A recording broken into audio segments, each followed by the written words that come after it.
नमो खण्डमण्डलाकारं व्याप्तं येन चराचरं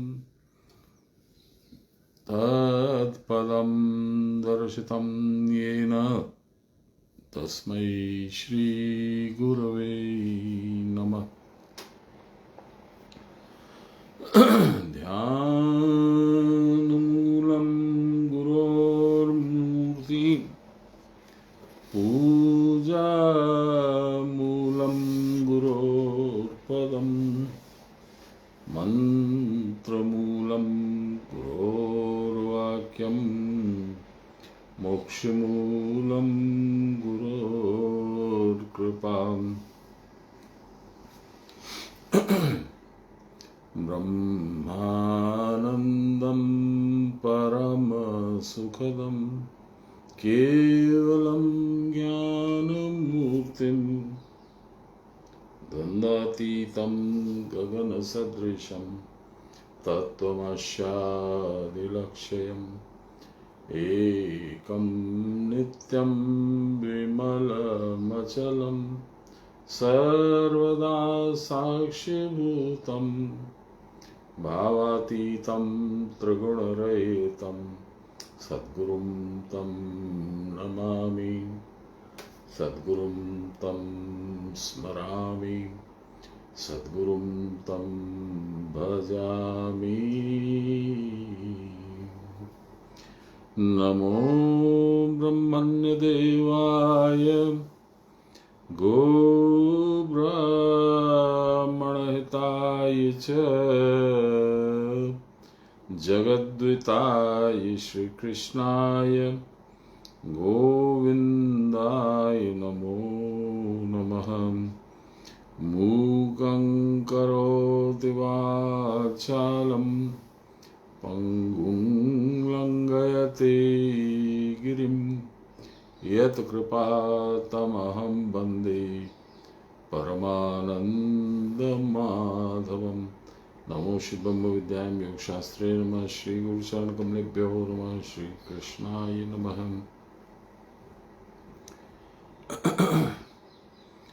आज भगवान की असीम अनुकंपा से हम लोग गीता के अंतिम श्लोक पर पहुंच गए।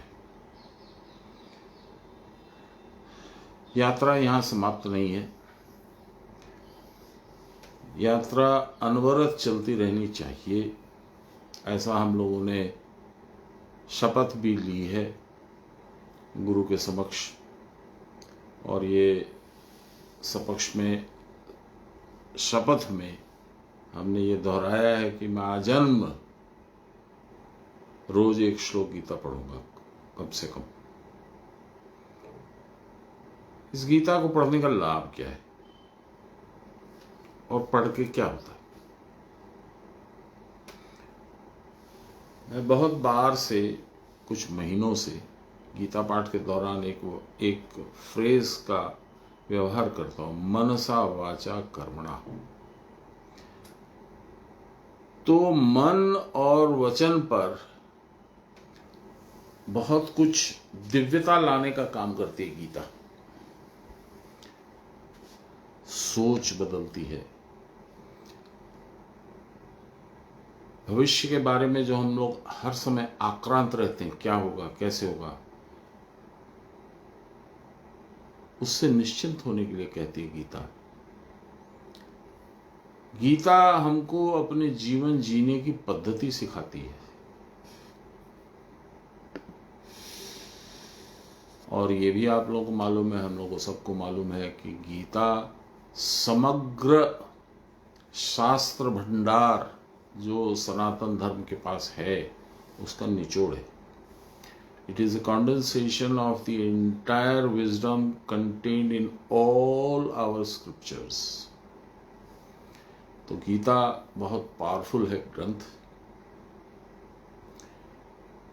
ये मनुष्य को मनुष्य का परिचय देती है, आपको खुद का परिचय प्राप्त कराती है। हम लोग गलती से समझते हैं कि ये देह में हूं, गीता बताती है कि देह नहीं हो तुम। देह तो ट्रांजिटरी है, तुम तो परमानेंट हो, तुम्हारा ना आदि है ना अंत है, और तब जब दोनों ही नहीं है तो मध्य होने का सवाल ही नहीं है। इसलिए अपने से खुद का परिचय कराती है गीता, फिर गंतव्य का परिचय कराती है गीता। कहाँ जाना है, कहाँ से आए हो। और ये छोटे से 700 श्लोकों की एक छोटी पुस्तक में ये सारा कुछ है। लेकिन अब आप ये समझिए, सारे सनातन धर्म का निचोड़, धर्मार्थ परमार्थ निचोड़ सामान्य तो नहीं हो सकता है, वह भी भगवत वाणी भगवान श्री कृष्ण ने कहा है। इसलिए ये बहुत ज्यादा गूढ़ है।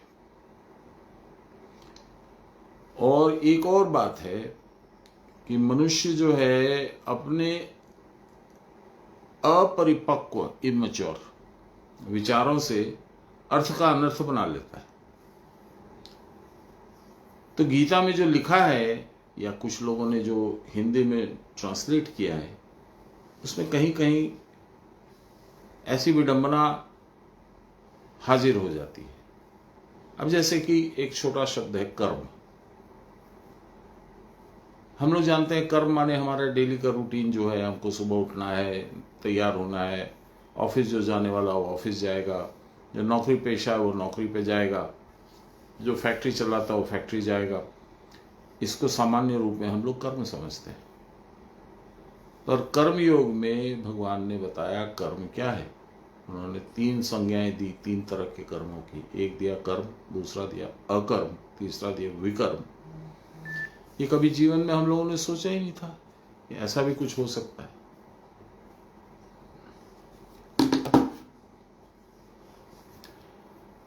आज भगवान ने अंतिम श्लोक में, भगवान ने नहीं, संजय ने अंतिम श्लोक में अपनी जो गीता सुन करके, देख करके, भगवान के वचन सुन करके जो उसको समझ में आया, उसका निचोड़ निकाला है।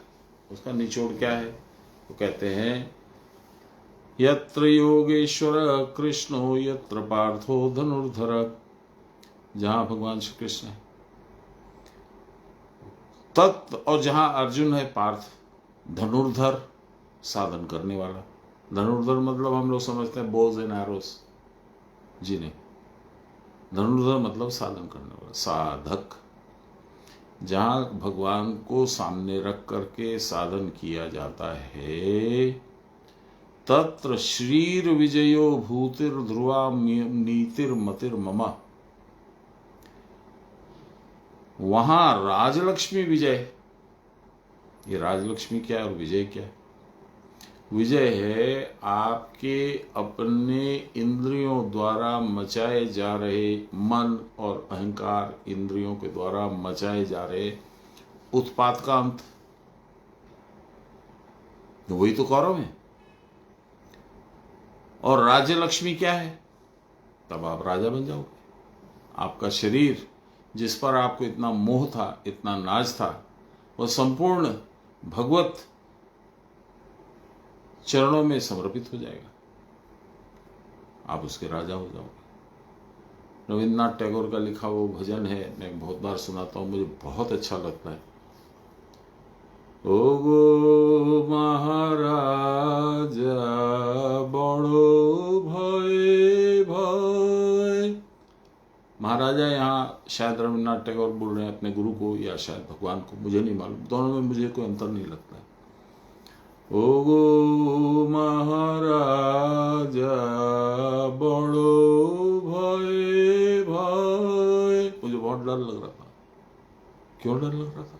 मनुष्य पाई हुई चीजों को खोना नहीं चाहता है, छोड़ना नहीं चाहता है। उसकी मति और ममता संसार में है। तो इस डर से कि मैं तुम्हारे घर जाऊंगा तुम मुझसे ये सब छीन लोगे, तो मैं जा नहीं रहा था। फिर भी हिम्मत करके एक दिन तुम्हारे घर पहुंचा। गुरु को समर्पित है ये। ओ गो महाराज बड़ो भय भय। সে এলো तुम्हारी आलय। ये डरता डरता तुम्हारे आलय में आया, तुम्हारे रहने के स्थान में, तुम्हारे निवास स्थान में, कुटस्थ में। ওদিকো আসনে এরে ডেকে লই নিজ মালা দিয়ে ভরিলে, এরে ভিখারি সাজায় কি রঙ্গ তুমি করিলে। जब आप भगवान के पास पहुंचते हो तो आपको जितनी खुशी होती है उतनी ही उनको भी होती है। जब गुरु के चरणों में आप शीश नवाते हो तो आपको जो आनंद की अनुभूति होती है वो उससे ज्यादा गुरु को स्वयं को होती है। तो भगवान कहते हैं अरे अरे तू आया, आओ आओ बैठ, क्या पिएगा, चाय पिएगा, पान खिलाऊं तेरे को, क्या करूं, लाड करते हैं। और उस वक्त सारा संसार आपको मिल जाता है, जिसको खोने के भय से आप उनके पास जा नहीं रहे थे। मेरी यही कहानी है।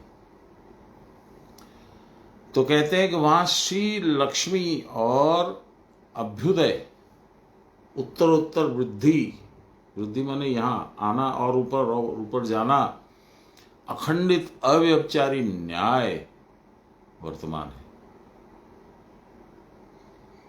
ऐसा मेरा निश्चय मत है। ये कौन बोल रहे हैं? हम लोगों के संजय, दिव्य दृष्टि। किसको बोल रहे हैं? धृतराष्ट्र मन को।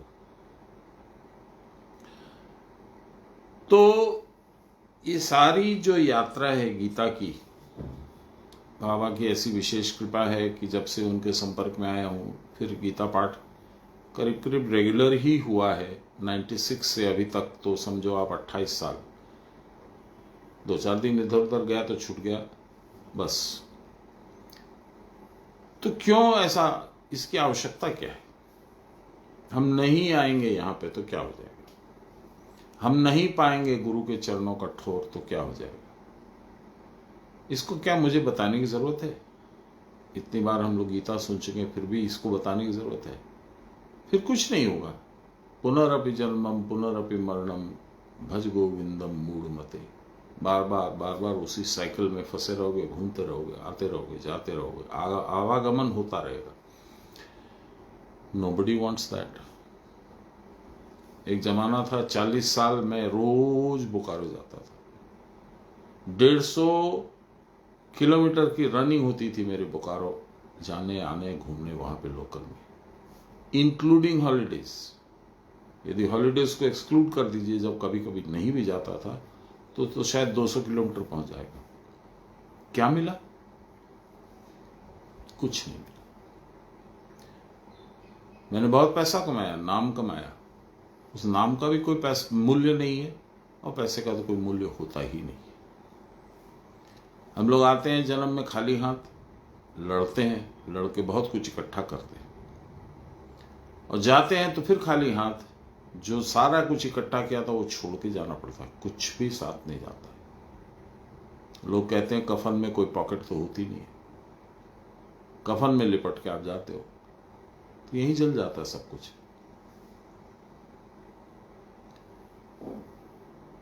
तो भगवान को अपने पास कर लो, या खुद ऐसे हो जाओ कि भगवान के पास पहुंच सको। यही इस श्लोक का मर्म है। कृष्णा जी ने एक बार बहुत सुंदर बात बोली थी के तो लागहि राम प्रिय, या तो तुमको राम अच्छे लगे, कि के तू प्रभु प्रिय हो सके, या तो तुम प्रभु के प्रिय बन जाओ, वो तुमको पसंद करने लगे, या तो तुम उनको पसंद करो या वो तुमको पसंद करे। फिर से सुनिए कि कै तो लागहि राम प्रिय, ये तुलसीदास जी की वाणी है, कि कै तू प्रभु प्रिय हो सके, दुई में सुगम रुचै जो ही तो है, तुलसी की जय सोई। दोनों में जो तुमको अच्छा लगे, सुगम लगे, आसान लगे, वही करो। दोनों ही अवस्थाओं में तुमको भगवान मिलेंगे। यहां भी वही चीज है, उसी का रिफ्लेक्शन है। देखिए, कहते हैं जहां श्री कृष्ण, योगेश्वर श्री कृष्ण और धनुर्धर अर्जुन, आप हैं धनुर्धर अर्जुन, आप हैं जीव, आप हैं तेजस तत्व, तो आप वहां उनके साथ चले जाओगे तो आपका रथ वो हाँकेंगे, आपको सही मार्ग में ले जाएंगे, आपद विपद से बचाएंगे। आपको मालूम है, याद होगा, तक्षक नाग को अपने बाण पे बैठा करके कर्ण ने चलाया था अर्जुन पे। भगवान ने अपने पैर की ठोकर से रथ को नीचे कर दिया, 3 इंची 4 इंची नीचे चला गया। वो तक्षक नाग उधर से निकल गया, अर्जुन का बाल बांका नहीं हुआ। मैंने अपने जीवन में जब से गुरु महाराज का स्नेह पाया, कृपा पाई है, कितने ऐसे तक्षक नागों का तीर फेस किया और एकदम साफ निकल गया, 1 2 नहीं, मल्टीपल। इसलिए ये जरूरी है, इसलिए जरूरी है गीता पाठ, इसलिए जरूरी है साधन। मैं आज के पाठ के बाद में 2-3 दिन और पढ़ूंगा, वो जो बाकी कुछ बातें बाबा ने लिखी हैं नोट में, वो हम लोग पढ़ेंगे। शुक्रवार में फिर धनबाद जाने के लिए बाध्य हूं, तो शुक्रवार को लाइव भी नहीं होगा और शुक्रवार से गीता होगी नहीं। फिर मैं धनबाद से लौटूंगा सोमवार को, नहीं तो मंगलवार को। उसके बाद हम लोग फिर से पेज 1 से स्टार्ट करेंगे। मैं सोचा था कि शायद कुछ दिन विश्राम कर लेना चाहिए, तो मेरे एक सीनियर गुरु भाई हैं, झूम के मामा, उन्होंने कहा कि नहीं, बिल्कुल नहीं, आप ये गलती मत कीजिएगा, ये आपका कनेक्शन है डायरेक्ट भगवान से, इसको छोड़ने की बेवकूफ़ी मत कीजिएगा। मैं एग्री करता हूँ। मैं रात को इतनी विपद आपद के बाद भी जब तकिए पे सिर रखता हूँ, नींद आ जाती है। ये उन्हीं की कृपा है। तो ऐसी कृपा सब श्रोताओं को भी मिले, आप सबको ऐसी कृपा प्राप्त हो, गुरु का स्नेह मिले, गुरु का आशीर्वाद मिले, आप लोग भी इस रास्ते पे अच्छे से बढ़ें। ऐसी कामना के साथ आज का श्लोक हम लोग अब पाठ करते हैं।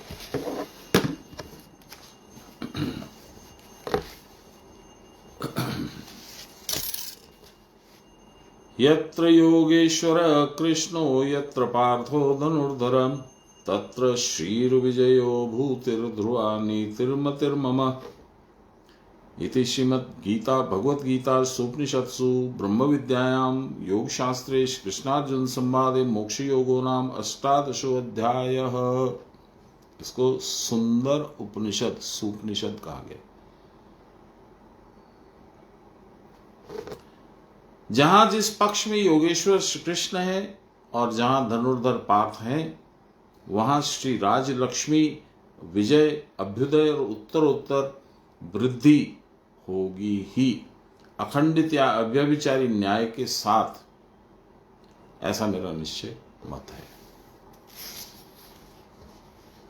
इसमें श्रीधर की व्याख्या, जो कि मैं नॉर्मली नहीं पढ़ता हूं, लेकिन आज उसको पढ़ने की मुझे लगता है आवश्यकता है।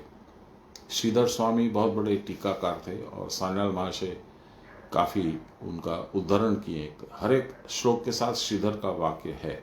आज पढ़ते हैं हम लोग।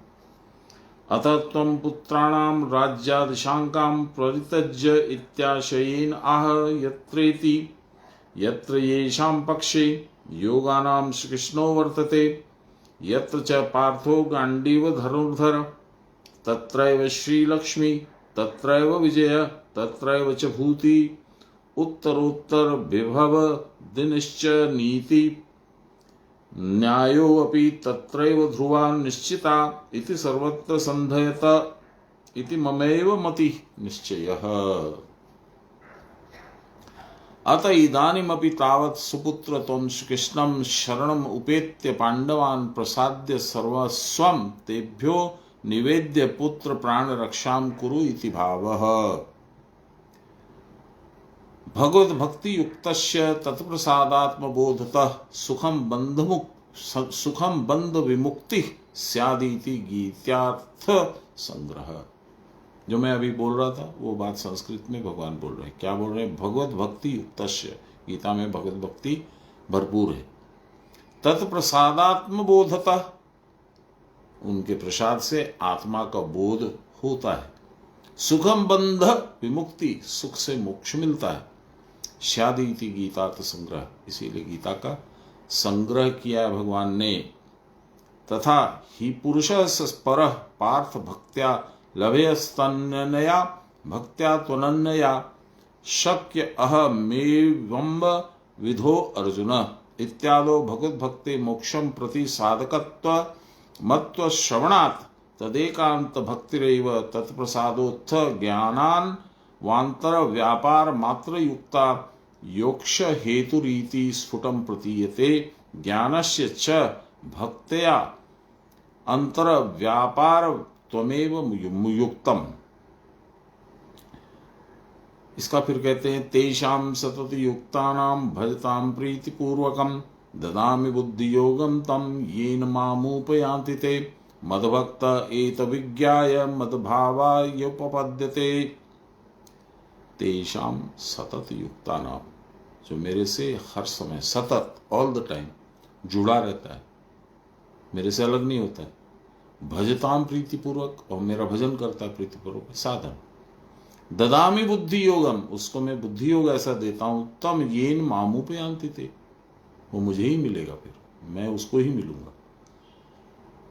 इत्यादि वचनात् न च ज्ञानमेव भक्ति रीति युक्तम समः सर्वेषु भूतेषु मद्भक्तिं लभते पराम भक्त्या माम विजानाति यावान यश्चास्मि तत्त्वतः। इत्यादो भेद दर्शनात् न चैवं सति तमेव विदित्वा अति मृत्युमेति नान्यः पंथा विद्ये अयनाय इति श्रुति विरोध शंकनीय भक्त्यवांतर व्यापारत्वात् ज्ञानस्य नहि काष्ठै पचति इत्युक्ते ज्वलानाम् असाधनत्वम् उक्तं भवति। किंच यस्य देवे परा भक्तिर्यथा देवे तथा गुरौ तस्यैते कथिता यार्थ प्रकाशन्ते महात्मनः।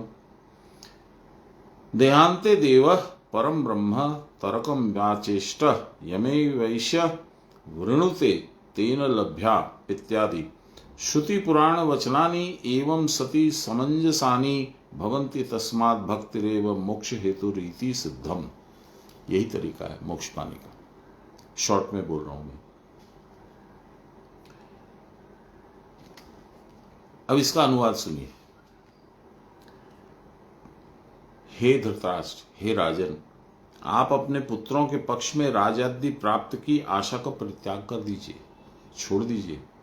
इस राज्य का कुछ नहीं आपको मिलेगा। इस आशय से मैं आपसे कह रहा हूं, जिनके पक्ष में योगेश्वर श्री कृष्ण है और जहां गांडीवधारी धनुर्धर पार्थ है, वहां ही राजलक्ष्मी है, वहां ही विजय है और वहां ही उत्तरोत्तर अभिवृद्धि है। नीति या न्याय का विचार भी वही है, ऐसा मेरा निश्चय है। अतएव अब भी एट दिस लेट स्टेज, अभी वार स्टार्ट नहीं हुआ है, युद्ध नहीं प्रारंभ हुआ है, अब भी पुत्रों के साथ आप श्री कृष्ण के शरणापन्न होकर पांडवों को प्रसन्न करके उनको सर्वस्व अर्पण करके अपने पुत्रों की प्राण रक्षा कर लीजिए। कौन बोल रहा है? संजय। भगवत भक्ति से युक्त पुरुष ईश्वर के प्रसाद से प्राप्त आत्मज्ञान के द्वारा सुखपूर्वक बंधन से मुक्त हो जाता है। यही गीता का सार संग्रह है। भक्ति मुक्ति का साधन है। हे पार्थ, एकांत भक्ति द्वारा वह लभ्य होता है। हे अर्जुन, एकांत भक्ति के द्वारा मैं ज्ञात और दृष्ट होता हूं। भक्ति नहीं होगी तो तुम मुझे नहीं समझ पाओगे, देखना तो दूर। इत्यादि प्रमाणों के द्वारा भगवत भक्ति का मोक्ष साधकत्व श्रुत होता है। मोक्ष देने का उस जो भगवत भक्ति का निश्चय है, भगवत भक्ति मोक्ष दिलाएगी ही, ये सुना जा सकता है। एकांत भक्ति ही मत प्रसाद जनित तत्व ज्ञान रूप अवान्तर व्यापार के साथ युक्त होकर मोक्ष का हेतु बनती है। सतत युक्त और प्रीतिपूर्वक भजन करने वालों को मैं बुद्धि योग प्रदान करता हूं, जिसके द्वारा वे मुझको पा सकते हैं। और मेरा भक्त ये जानकर मद भाव प्राप्ति के योग्य बन जाता है इत्यादि वचनों से प्रमाणित होता है कि ज्ञान भक्ति का अवान्तर व्यापार है। ज्ञान भक्ति का अवान्तर व्यापार है। ज्ञान ही भक्ति है, यह भी युक्तियुक्त नहीं है, क्योंकि सर्वभूतों में समदर्शी पुरुष मेरा पराभक्ति प्राप्त करते हैं, मेरी होना चाहिए, यथा भक्ति के द्वारा मुझको विशेष रूप से जान पाते हैं। इन दो वाक्यों के द्वारा भक्ति और ज्ञान का भेद निर्देश कर दिया गया। Gyan is not the same as bhakti, bhakti is not the same as gyan. इसीलिए 3 मार्ग बताए, बाबा ने 3 मार्ग बताए थे, कर्म, ज्ञान और भक्ति। ये क्रमशः एक के पूरक हैं, दूसरे में जाते हैं। कर्म करोगे तो ज्ञान मिलेगा, ज्ञान पाओगे तो भक्ति उदय होगी, भक्ति पाओगे तो मोक्ष।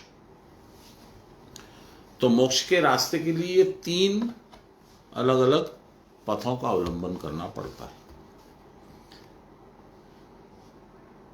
इन 2 वाक्यों के द्वारा भक्ति और ज्ञान के भेद का निर्देश किया गया। ऐसा होने पर, उनको जान लेने पर मोक्ष प्राप्त होता है। मुक्ति का दूसरा कोई उपाय नहीं है। इस श्रुति वाक्य के साथ विरोध होता है। आप देखिए, मैं 2-3 छोटी छोटी बातें बीच बीच में बोलना चाहता हूं। मैंने बड़े बड़े दिग्गज देखे, मेरे अपने परिवार में भी देखे, अगल बगल चाचा ताऊ पड़ोसी इन परिवारों में भी देखे। क्या दहाड़ते थे शेर के जैसे, क्या पावर था। उनको देख करके आदमी उनके ताप से गर्दन नीची कर लेता था। कहाँ है वो?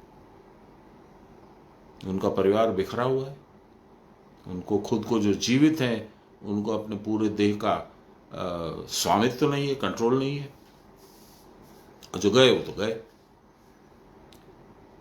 तो आप अपने जीवन में बहुत कुछ अचीव करना चाहते हैं, बहुत कुछ पाना चाहते हैं, बहुत कुछ बनना चाहते हैं, बहुत कुछ सम्मान पाना चाहते हैं, निरर्थक है। एक समय ऐसा था कि बोकारो के मैनेजिंग डायरेक्टर को फोन करता था मैं सुबह 6 बजे और बोलता था आपके टेबल पे फाइल मैंने भिजवा दी है, कब आऊं? हटो तो 3 बजे आ जा दोपहर को, उस समय मैं घर से लौटूंगा, हम लोग चाय पियेंगे, उसी का डिस्कशन हो जाएगी। ये लेवल था मेरा। नीचे के सारे ऑफिसर बोलते थे यार तेरे तो हाथ में जादू है, जो तू चाहेगा वो कर लेगा। कहाँ गया वो बोकारो, कहाँ गया वो पावर, कहाँ गया वो तेज? मालिक के चरणों के नीचे दब गया और सही जगह चला गया। मुझे कोई उसमें रोष नहीं है, कोई उसमें दुख नहीं है, सही जगह गया। एक बार बाबा ने पूछा तूने कोई गोलमाल किया है बोकारो में? मैंने कहा जी किया है। क्या गोलमाल किया है? मैंने बताया। कितने रुपए का वैल्यू है? मैंने कहा 6 लाख रुपए का वैल्यू है। मेरी इच्छा नहीं थी, पर जो ऑफिसर था वो बोला नहीं करोगे तो मैं ये पैसा खर्च करके इस पोस्ट पे आता हूँ। यदि तुम मेरे को कमाने नहीं दोगे तो फिर तुम्हारे रहने का मेरे साथ फायदा क्या? तो तुम फिर हट जाओ, दूसरी जगह चले जाओ। तो उसके प्रेशर में मैंने किया। उसके बाद मैंने कहा बाबा उसके बाद नहीं किया, मैं वो काम ही छोड़ दिया। प्रोजेक्ट कर रहा था मैं, उस प्रोजेक्ट में इस तरह का प्रेशर आया तो बाबा ने कहा छोड़ दे। मैंने कहा बाबा इसका प्रायश्चित कैसे होगा? बोला तूने मुझे बोल दिया, बोलने में तुझे कष्ट हुआ। मैंने कहा बाबा कष्ट नहीं हुआ, इसको बोलने में मुझे आनंद हुआ कि मेरे ऊपर जो बोझ था वो उतर गया। तो उतर गया, हो गया प्रायश्चित तेरा। गुरु कितनी आसानी से प्रायश्चित करवा देते हैं। गुरु नहीं होते तो मोक्ष नहीं मिलता, वो पाप मेरा छूटता नहीं मेरे से, फिर जन्म करवाता। ऐसे बहुत इंसिडेंसेस हैं, मेरे ही नहीं बहुत सारे भक्तों के भी हैं।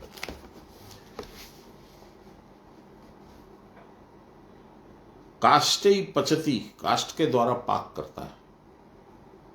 यह कहने पर पाक क्रिया के प्रति अग्नि का असाधन तत्व नहीं कहा जाता। अतएव जिस प्रकार अग्नि भी काष्ठ के समान पाक क्रिया का साधन है, it is just a process, part of the process, ज्ञान भी उसी प्रकार मृत्यु को अतिक्रम करने का साधन है। लेकिन जैसे अग्नि या काठ अकेले में आपको खाना नहीं पका देगा, उसी तरह से ज्ञान अकेले में आपको मोक्ष नहीं दिला सकता है। यहां पे यही बोलना चाह रहे हैं बाबा। ज्ञान भी उसी प्रकार मृत्यु को अतिक्रम करने का साधन मात्र है। इसलिए देवता में जिसकी पराभक्ति है, गुरु में भी जिसकी उसी प्रकार की भक्ति है, उसी महात्मा के सामने यह सब तत्व ज्ञान प्रकाशित होता है।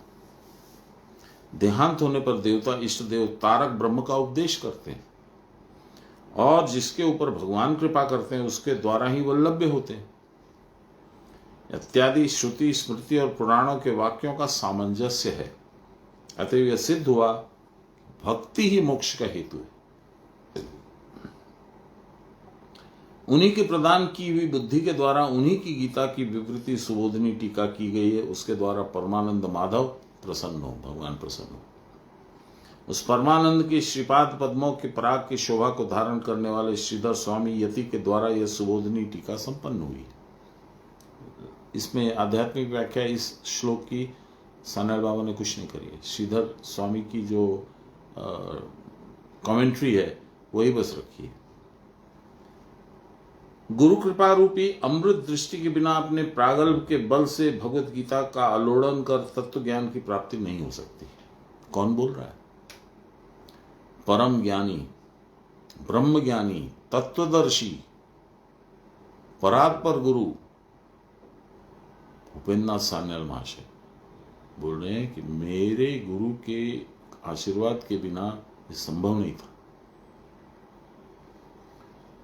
जैसे अपनी अंजलि के द्वारा समुद्र जल को आलोड़न कर जल मध्यस्थ मणियों को प्राप्त करने की इच्छा करने वाला पुरुष सत्कर्णधार के बिना भंवर में डूब जाता है, उसी प्रकार गुरु की कृपा के बिना गीता तत्व जाना नहीं जा सकता है। इति श्रीमद् भागवत गीता की सुबोधनी टीका का अनुवाद परिसमाप्त। बाबा ने लिखा है, आध्यात्मिक व्याख्या की है, देखते हैं क्या लिखा है।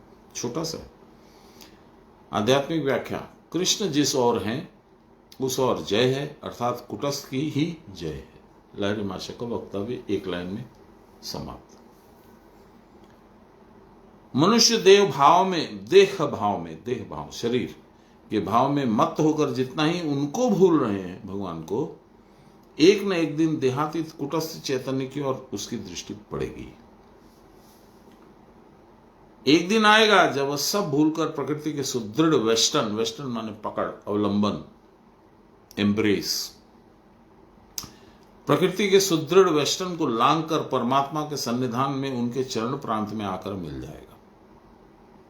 साधु क्रियावान पुरुष जिनके रजस तम प्रक्षीण हो गए, रज और तम नेग्लिजिबल है, प्रक्षीण होने का मतलब, और जिनका सत्वगुण यथेष्ट वृद्धि को प्राप्त हो गया, सत्वगुण प्रबल हुआ, वे एक न एक दिन गुणातीत अवस्था में पहुंच सकेंगे। अतएव हे क्रियावान पुरुष, गुण विध्वंसी इस क्रिया योग के अनुष्ठान के द्वारा परम पद में प्रतिष्ठित हो जाओ और अपने जीवन को सफल करो। इसको फिर से पढ़ूंगा। साधु क्रियावान पुरुष जिनके रजस तम प्रक्षीण हो गए हैं और जिनका सत्वगुण यथेष्ट वृद्धि को प्राप्त हो चुका है, वे एक न एक दिन गुणातीत अवस्था में पहुंचेंगे जहां प्रकृति का खेल खत्म है। गुणातीत, प्रकृति गुण से ही खेलती है, खिलाती है, नचाती है। जहां गुण नहीं है वहां प्रकृति नहीं है, उसकी पकड़ नहीं है। इसलिए वो एक न एक दिन गुणातीत अवस्था में पहुंच सकेंगे। अतएव हे क्रियावान पुरुष, पुरुष में नारी भी सम्मिलित है, नारियों के लिए अलग कुछ नहीं है। पुरुष मतलब जीव। गुण विध्वंसी, जो ये प्रकृति के तीनों गुणों को विध्वंस करती है, उस क्रिया योग के अनुष्ठान के द्वारा परम पद में प्रतिष्ठित हो जाओ, अपने जीवन को सफल करो। परमानंद का संवाद जिन महापुरुषों के द्वारा चतुर्दिक वितरित होता है तथा जो महापुरुष दीप वर्तिका हाथ में लेकर पथ प्रदर्शन करके जगत जीवों का कल्याण करते हैं, वे सारे योगीश्वर पुरुष जय युक्त हों। इति श्री श्यामचरण आध्यात्मिक दीपिका नाम गीता के 18 अध्याय की आध्यात्मिक व्याख्या समाप्त। श्री गुरुचरण कमलावलंबनम, गुरुचरण रूपी कमलों का मैं अवलंबन करता हूं, मैं उनको पकड़ता हूं। ये मूल गीता समाप्त। अब हम लोग समस्त गीता का सारांश बाबा ने लिखा है। पूरी गीता है क्या? ये अच्छा लंबा चौड़ा है, काफी है। 518 85 84, तो आप समझो 16 इधर और 18 इधर, 34 पेज का। और फिर गीता सार क्या है, what is the essence of Gita, तो ये सारा हम लोग अब कुछ दिनों तक पढ़ेंगे। बीच में मैंने आपसे कहा कि शुक्रवार से मैं नहीं हूँ 3-4 दिन के लिए, फिर लौट के आकर के मैं वापस से स्टार्ट करूँगा। इस बार मेरा बहुत मन था कि लाइव गीता हम लोग हो तो पढ़ पाएँ, असेंबल हो सकें तो सारी गीता को हम लोग फिर से रिव्यू करें, पर भगवत इच्छा, उनकी जो इच्छा है, तो हम लोग समस्त गीता का सारांश प्रारंभ करते हैं। अभी समय है, अभी 25 मिनट है। समस्त गीता का सारांश, the summarization of the entire Gita.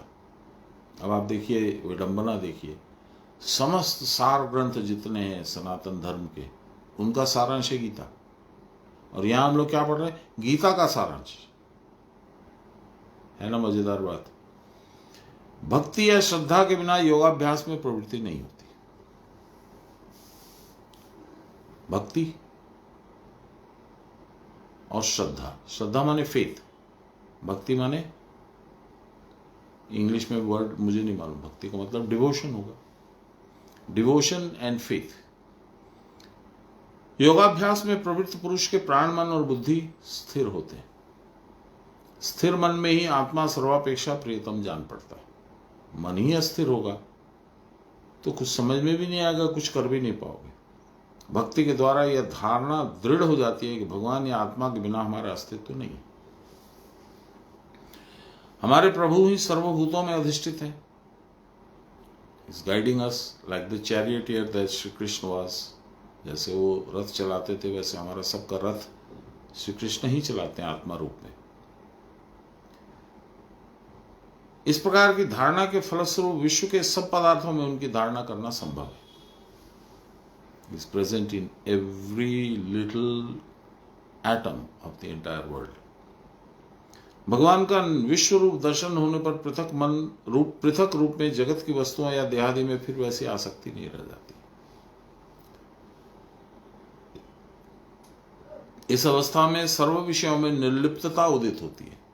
किसी भी विषय में अनमने भाव से आदमी उसका व्यवहार करता है। इसी को प्रत्याहार कहते हैं। जब प्रत्याहार प्रगाढ़ होता है तो वैराग्य होता है। इस अवस्था में सर्व विषयों में निर्लिप्तता उदित होती है। निर्लिप्त भाव से ज्ञान की उज्ज्वलता की वृद्धि होती है और वृद्धि प्राप्त होते होते ज्ञान का चरम उत्कर्ष प्राप्त होता है। पश्चात स्वरूप में अवस्थान होता है। स्वस्वरूपा दर्शन। स्वरूप में अवस्थान माने कुटस्थ में आप रहते हो। योगाभ्यास के द्वारा साधक योग बल से विभूषित होता है और योग बल से साधक को असाधारण दिव्य दृष्टि प्राप्त होती है। अब ये दिव्य दृष्टि की चर्चा मैं करना चाहता हूं, समय है, कर सकते हैं। मैं अपने आसन पे सो गया। ये बात है 1996 की। मालिक को पता था। अकेला था, मेरी पत्नी बच्चे सब इंग्लैंड गए हुए थे। तो साधन करके मुझे असहज लगा। जब मैं सो गया आसन पे तो वैसे तो अच्छा लगा, लेकिन कुछ असहज लगा कि नहीं, ये शायद मैं गलत कर रहा हूं, तो मैं उठ करके बाबा को फोन लगाया।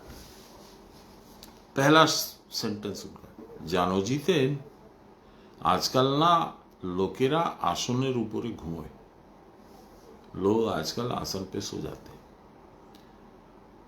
तो मैंने कहा बाबा भूल হয়েছে। কি ভুল হয়েছে জানো? नहीं बाबा আপনি বলুন। আসন হচ্ছে তোমার ভাবগুলোকে একত্রিত করে রাখে। आसन तुम्हारे पूजा के समय में जो पुण्य भाव उदय होते हैं, जो सद्गुण उदय होता है, उनको इकट्ठा करके आसन में समावेशित हो जाता है। नेक्स्ट टाइम जब बैठोगे तो उस आसन पे बैठने की वजह से उस थोड़े से गुण और भाव तुमको पहले से ही प्राप्त होते हैं। ये वो नहीं बोले, मैं बोल रहा हूं। আর সেখানে যদি তুমি ঘুমো तो ওটা হচ্ছে तामसिक गुण। यदि तुम सो जाओगे आसन पे ही या और कुछ उल्टा सीधा काम करोगे तो वो तामसिक गुण है, और वो तामसिक गुण जब उसमें घुसेगा, आसन में रहेगा, तब अगली बार जब तुम बैठोगे तो तुमको नींद आएगी। इसलिए मैंने बोला बाबा क्षमा করে দেবেন। না ক্ষমা করার কিছু নেই, তুমি জানো না সেজন্য বললাম। जी बाबा। मैं कहाँ था? धनबाद में, धैया में मेरा घर है, उसमें ऊपर के तल्ले में था, रूम बंद था। और बाबा कहाँ थे? बाबा थे यहाँ मानिक तला में, अपने मकान में 13 नंबर में। दिव्य दृष्टि, दिव्य दृष्टि से विशुद्ध प्रज्ञा का उदय होता है और उससे परम पुरुष का साक्षात्कार होता है। परम पुरुष कौन है? जिसको हम लोग 15वें अध्याय में बहुत बढ़िया से व्याख्या कर चुके हैं, जान चुके हैं, समझ चुके हैं, वो परम पुरुष है।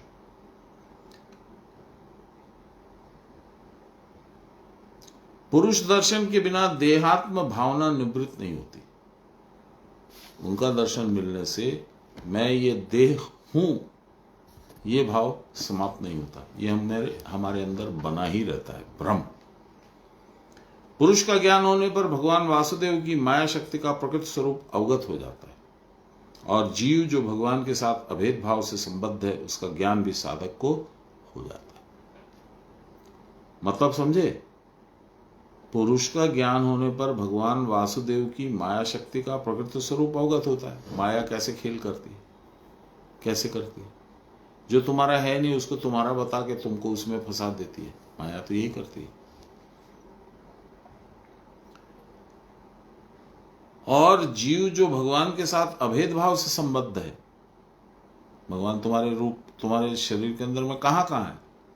अभी बताया परम पुरुष जो कुटस्थ के अंदर है, कुटस्थ जो भगवान है, जीवात्मा, भूतात्मा, सूत्रात्मा, ये सारे रूप भगवान के हैं। ये सारे रूप से तुम्हारे अंदर रहते हैं और सारे रूप से तुम उनसे जुड़े हुए हो, तो तुम्हारा उनके साथ अभेद भाव है। तुम और वो अलग अलग नहीं है। इसको मुंह से बोलने से, कान से सुनने से नहीं समझ में आएगा। साधन करोगे, गीता पाठ करोगे तो यह रहस्य उद्घाटित होगा।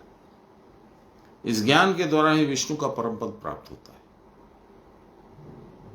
भागवत में श्री नारद जी कहते हैं, ये निवाहम भगवतो वासुदेवस्य वेदसः माया अनुभावमविदं तेन गच्छन्ति तत्पदम्।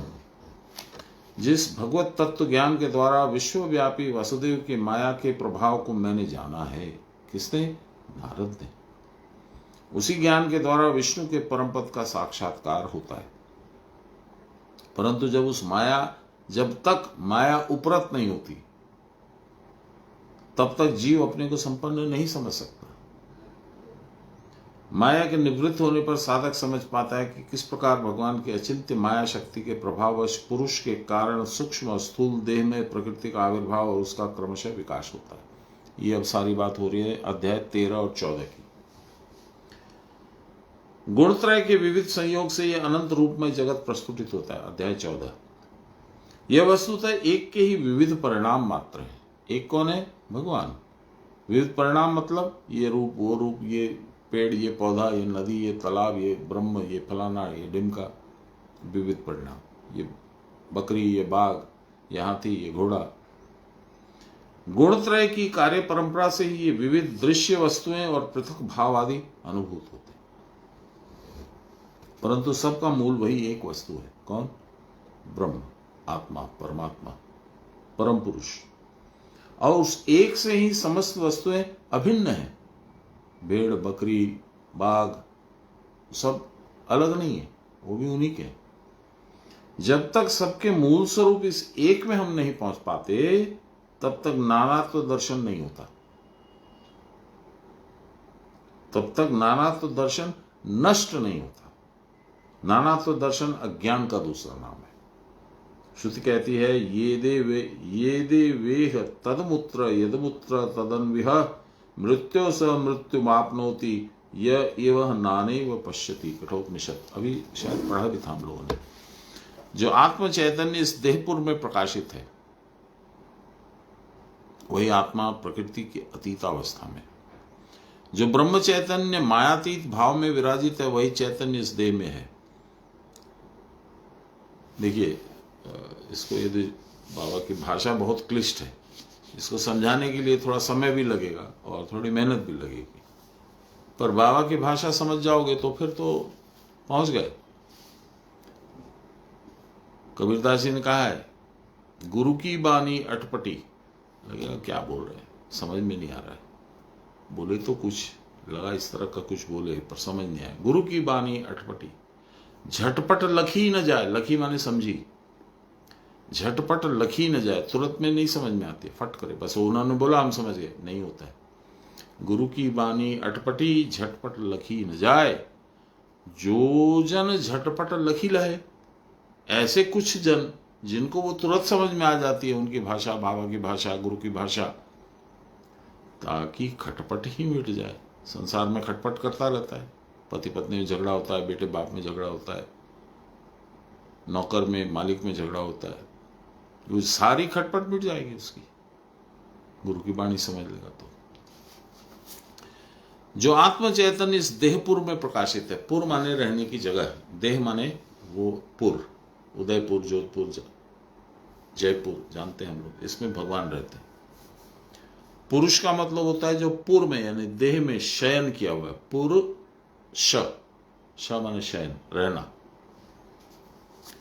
तो जो आत्म चैतन्य, आत्मा रूपी रिफ्लेक्टेड आभास चैतन्य, सॉलिड तो है नहीं, पर उसके वजह से और सारा कुछ संसार है, वही आत्मा प्रकृति के अतीतावस्था में। वहां प्रकृति की पहुंच नहीं है। प्रकृति यदि होती तो या तो देख पाते, या सुन पाते, या सूंघ पाते, या टच कर पाते, गंध पाते, कुछ नहीं। यही पांच तो है हम लोग के, वो तो है नहीं। प्रकृति के पकड़ से बाहर है आत्मा। जो ब्रह्म चैतन्य मायातीत भाव में विराजित है, यही ब्रह्म चैतन्य है। यह माया के अतीत भाव में है। It cannot be seen, felt, experienced, smelt, tested, कुछ नहीं कर सकते हो आप। वही चैतन्य इस देह में। जो आदमी इस ब्रह्म चैतन्य से पृथक पृथक भाव देखता है, वो मेरी पत्नी है, वो ये है, वो ये फलाना है, ये ढिमका है, अलग अलग जो देखता है, अर्थात अंतःकरण या देह की भिन्नता के वश देह स्थित आत्मा और ब्रह्म की भिन्नता का दर्शन करता है। शरीर अलग है, अपनी पत्नी है, मैं हूं, मेरा बेटा अलग है, वो अलग है। इन सब विभिन्नताओं में, भेदों में मैं यदि ये नहीं जान पाता हूं कि सब तो एक ही है, तो क्या होता है? ऐसा आदमी का क्या होता है? देह स्थित आत्मा और ब्रह्म की भिन्नता का दर्शन करता है। वो ब्रह्म को भी अलग अलग समझता है, और वह मृत्यु के बाद फिर मृत्यु को ही प्राप्त होता है। अर्थात उसको पुनः पुनः जन्म मृत्यु के अधीन होना पड़ता है। ये बात हम लोग शुरू में जो 2 मिनट 3 मिनट हम लोग बात किए थे, उसमें ये बात आई थी। ये जो गीता नहीं पढ़ेगा, साधन नहीं करेगा, उसको पुनरपि जन्मम पुनरपि मरणम भज गोविंदम मूढ़मते। गुण त्रय से जीव को नानात्व दर्शन होता है। सब इंद्रियां प्रकृति के ही गुण हैं। ये सर्वदा बाहरी पदार्थों को देखती रहती है, अंतरात्मा को नहीं जान सकती। ये परांचिखानी व्यतरण स्वयं, उस श्लोक का भावार्थ है। बहिर्दृष्टि में से इनमें इतनी जड़ता आ जाती है कि ये स्थूल जड़ भाव के सिवा अन्य तत्वों को समझ नहीं पाती है। प्रकृति जात इंद्रियों की सेवा करते करते जीव की भी यह जड़ता बद्ध मूल हो जाती है और उसका आंतर ज्ञान आच्छादित होता है। मैं अंदर में आत्मा हूं, ये उसको समझ में नहीं आता है। इनके पंजे से बचने के लिए ज्ञानी लोग अपनी प्रकृति से सत्वगुण की वृद्धि के निमित्त विशेष चेष्टा करते हैं। सत्वगुण वृद्धि ही एकमात्र इसका उपाय है। शास्त्र में इसके लिए नाना प्रकार के नियम निर्दिष्ट हुए। रजस तमो गुणजनित आवरण और विक्षेप इतने अधिक होते हैं कि स्वरूप दर्शन असंभव हो जाता है। सत्वगुण भी आवरक तो है, परंतु वो इतना स्वच्छ है कि उसके स्वरूप दर्शन में विघ्न नहीं होता। ये बहुत इंपॉर्टेंट है। सत्वगुण की वृद्धि हम लोग कर तो रहे हैं, पर वो भी तो गुण है। बाबा कहते हैं सत्वगुण आवरक तो है, इट इज लाइक ये सत्वगुण भी एक तरह का कर्टन तो है, पर वो इतना स्वच्छ है। एक मिनट, कहां चले गए? सत्वगुण भी आवरक तो है, परंतु वो इतना स्वच्छ है कि उससे स्वरूप दर्शन में विघ्न नहीं होता। आत्मा का दर्शन उसके बाद भी हो सकता है। स्वरूप दर्शन होने पर अज्ञान, जड़ता, प्रमाद आदि तमोभाव और लोभ, कर्म चेष्टा, विशेष प्रिय आदि रजोभाव पूर्णतः तिरोहित हो जाते हैं। तिरोहित माने समाप्त। तमोगुण में क्या होता है? तमोगुण में होता है अज्ञान, जड़ता, प्रमाद। और रजोगुण में क्या होता है? कर्म चेष्टा, विशेष प्रिया, रजोभाव, लोभ, ये सारे रजोगुण के भाव है। जो आत्म चैतन्य सर्वव्यापी है, उसको भी रजस तमो भाव के पूर्णतः दूर हुए बिना आप नहीं जान सकते।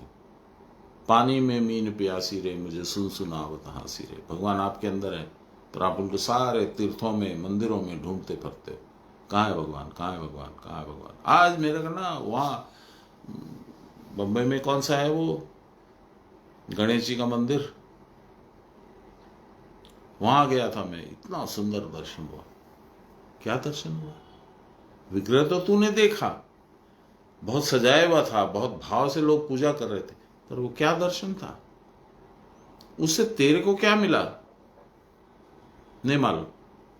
तिरुपति गए थे, 2-2.5 घंटे 3 घंटे खड़े रहना पड़ा, और लास्ट में जब दर्शन करने गए, जब मन में कुछ अच्छा लग रहा था, तब उसने बोला पो पो पो पो, माने चलो चलो चलो।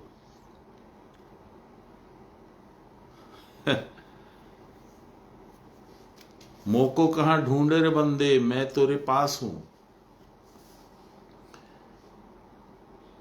रजस तमो भाव को पूर्णतः दूर करने के लिए ज्ञानी लोग निष्काम भाव से, भगवत अर्पित चित्त से कर्म करना आवश्यक समझते हैं। इसी को कर्म बोलते हैं। हम लोग जानते हैं फलाकांक्षा रहित कर्म ही कर्म है, फलाकांक्षा सहित जो भी कर्म है वह अकर्म है।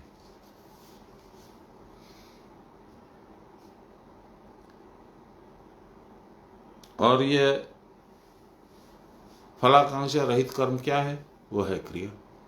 लिखा है बाबा ने, इस क्रिया रूप निष्काम साधना से परावस्था रूप ज्ञान में स्थिति लाभ होता है। स्थिति लाभ माने वहां जाकर बैठ सकते हो कुछ देर। यह स्थिति सुदीर्घ काल व्यापी होने पर, बहुत लंबी जब हो जाएगी, परावस्था में काफी देर जब बैठ पाओगे, साधक को जीव उन्मुक्त कर देती है।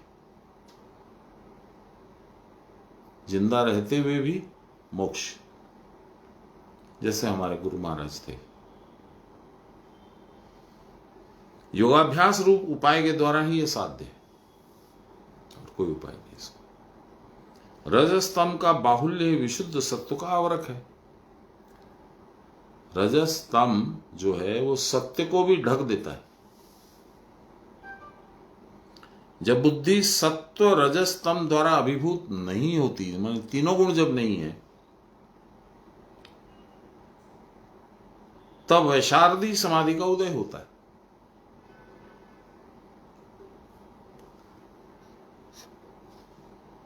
इसके द्वारा योगी को आत्म साक्षात्कार जनित आध्यात्म प्रसाद प्राप्त होता है। अपनी आत्मा से आपका परिचय होता है, यही आत्मा का प्रसाद है। इसको ही ऋतंभरा प्रज्ञा कहते हैं।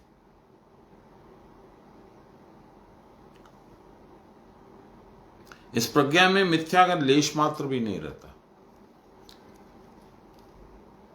संसार है ही नहीं वहां, तो मिथ्या कहां से आएगा? शरीर है ही नहीं वहां, तो मिथ्या बोलेगा कौन, सुनेगा कौन, समझेगा कौन?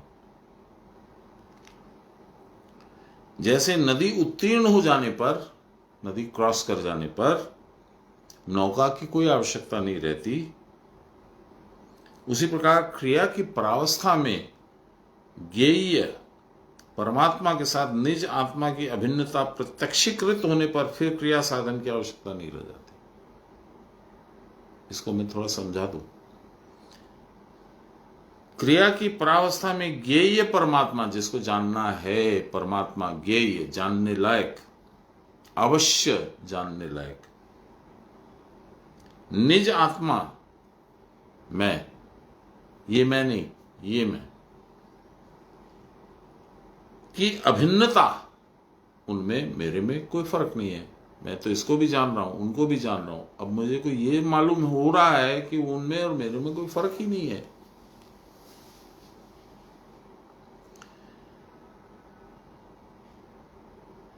तो इस अभिन्नता यानी दोनों की सिमिलैरिटी या दोनों का एक रूप जब प्रत्यक्ष होता है, उसको कहते हैं अभिन्नता। अभिन्नता, भिन्न माने अलग, अ माने नहीं।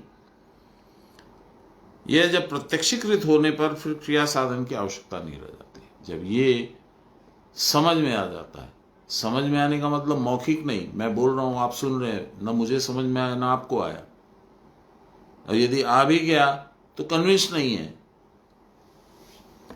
उस वक्त में दिखेगा, अनुभव होगा। ब्रह्मानंदम परम सुखदम केवलम ज्ञान मूर्तिम द्वंद्वातीतम गगन सदृशम तत्वमस्यादि लक्ष्यम। ये जब प्रत्यक्ष होगा, आपके अनुभव का हिस्सा बनेगा, तब क्रिया की जरूरत नहीं है। इसको कहते हैं विकर्म। विगत हो गया जहां कर्म। अभी हम लोगों ने देखा फलाकांक्षा सहित यानी अकर्म, फलाकांक्षा रहित यानी कर्म, और अब देख रहे हैं कर्म की जरूरत ही नहीं है, विकर्म। लेकिन उसके पहले क्रिया त्याग करना अत्यंत अनिष्टकर है। यही बात गीता में भगवान श्री कृष्ण ने अर्जुन को अनेक बार समझाने की चेष्टा की है। न ऋते शांतस्य सख्याय देवा। ऋग्वेद साधना के श्रम से जब तक अपने को परिश्रांत नहीं किया जाता है, तब तक देवता कोई सहायता नहीं करते। 18वां अध्याय गीता का संक्षिप्त सार है, एसेंस, ब्रीफ एसेंस। इसकी आलोचना से जान पड़ता है मनुष्य साधना में जब सिद्धि प्राप्त करता है तो उसको आत्म साक्षात्कार की प्राप्ति होती है।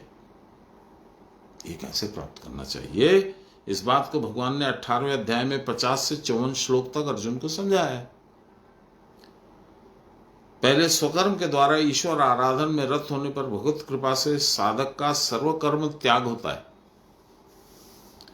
क्रिया करके जब क्रिया की परावस्था में साधक की स्थिति हो जाती है, तब उसके प्रसाद से अंतःकरण शुद्ध हो जाता है और विषय वासना से चित्त उक्षिप्त नहीं होता। चित्त शुद्धि ही ज्ञान उत्पत्ति की योग्यता प्रमाणित करती है। क्रिया की परावस्था में जिसकी जितनी ही स्थिति होती है, उसका उसी परिमाण में ज्ञान उदय होता है। ब्रह्म प्राप्ति या निशेष रूप क्रिया की परावस्था में स्थिति ही साधारण अनुष्ठान की या क्रिया की सर्वोत्कृष्ट परिसमाप्ति है। इसको जरा समझ लीजिए, क्या बोल रहे हैं। ब्रह्म प्राप्ति, ब्रह्म मिल गए, उनसे परिचय हो गया, आप और ब्रह्म एक दूसरे से परिचित हो गए, जान गए। अब दोनों में जो अंतर था वो खत्म हो गया। तब क्या हुआ, ब्रह्म प्राप्ति या निशेष रूप से क्रिया की परावस्था में स्थिति। ये तभी होगा जैसे तुलसीदास ने कहा, जानत तुम ही हुई जावा। कबीरदास ने कहा, लाली मेरे लाल की जित देखो तित लाल, लाली देखन मैं गई, मैं भी हो गई लाल। भगवान को देखने गया, मैं भगवान का हिस्सा बन गया। वैसी जब स्थिति आती है तो साधन अनुष्ठान की या क्रिया की वह सर्वोत्कृष्ट परिसमाप्ति है। That is the highest level of achievement. इसके लिए साधक को ये अभ्यास करने पड़ते हैं। क्या? काय मन वचन का संयम, मनसा कर्मणा, मनसा वाचा कर्मणा, इसके संयम। लघु आहार, बहुत ज्यादा नहीं खाना। निर्जन स्थान में वास, जनसंग का त्याग। दर्प क्रोध परपीड़ा वर्जन और निरंकार होकर सर्वदा योगाभ्यास में लगे रहना, अर्थात ध्यान धारणा का अभ्यास करना। इनसे चित्त ममता रहित और शांत हो जाएगा। इस प्रकार योगी ब्रह्म साक्षात्कार का सामर्थ्य प्राप्त करेगा। ब्रह्मभूत योगी के कौन से लक्षण स्फुटित होते हैं, ये 55वें श्लोक में भगवान कहते हैं। क्या कहते हैं? भक्त्या माम अभिजानाति यावन यश्चास्मि तत्त्वतः ततो माम तत्त्वतो ज्ञात्वा विशते तदनंतरम। पराभक्ति के द्वारा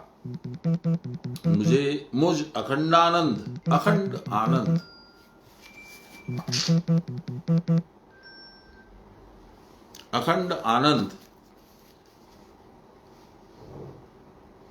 द्वैत रहित ब्रह्म का साक्षात्कार होता है। द्वैत रहित, देयर इज नो अदर, एको हम द्वितीयो नास्ति, ऐसे ब्रह्म का साक्षात्कार होता है। तब प्रारब्ध कर्म का अवसान हो जाता है। अज्ञान कार्य देहादि की निवृत्ति के साथ साथ जैसे घट नाश होने पर घटाकाश महाआकाश के साथ एक हो जाता है। घट में जो आकाश है वो जब घट टूट गया या खुल गया तो महाआकाश और घटाकाश एक हो गया।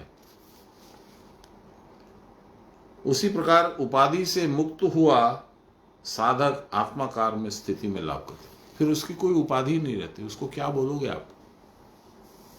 वो खुद भी अपने को नहीं जानता है। सानेल माशा ने लिखा है, मोर नाम थाक्छे ना मोरे मोने, मैं अपना नाम भी भूल गया हूं।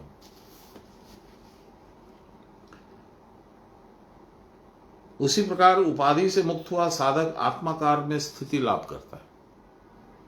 दर्पण के भंग होने पर जैसे प्रतिबिंब नहीं रहता, उसी प्रकार आत्माकार में स्थित साधक की सर्वोपाधि का क्षय हो जाता है। फिर उसकी उपाधि नहीं है लंबा, नाटा, काला, गोरा, मोटा, दुबला, ज्ञानी, अज्ञानी, बहुत बोलने वाला, बहुत कम बोलने वाला, बहुत खाने वाला, बहुत नहीं खाने वाला। ये सारी उपाधियां, ये सब खत्म हो जाती। आगे पढ़ेंगे कल हम लोग। श्री कृष्ण गोविंद हरे मुरारे, हे राम नारायण वासुदेव। श्री गुरु चैतन्य हे आत्मदेव, हे मात दुर्गे हर विश्वनाथ। सर्वे भवन्तु सुखिनः, सर्वे सन्तु निरामयाः, सर्वे भद्राणि पश्यन्तु, मा कश्चित् दुःखभाग् भवेत्। असतो मा सद्गमय, तमसो मा ज्योतिर्गमय, मृत्योर्मामृतं गमय, आविराविमहीधि। बोलिए प्रेम से गुरु महाराज की जय, परम गुरुदेव की जय, परात्पर गुरुदेव की जय, परमेष्टि गुरुदेव की जय, आदि गुरुदेव की जय, गुरु माता की जय। हर हर महादेव। जय गुरु। कल मिलते हैं। महामर प्रणाम नेबिन, बाकी सब लोगों को जय गुरु।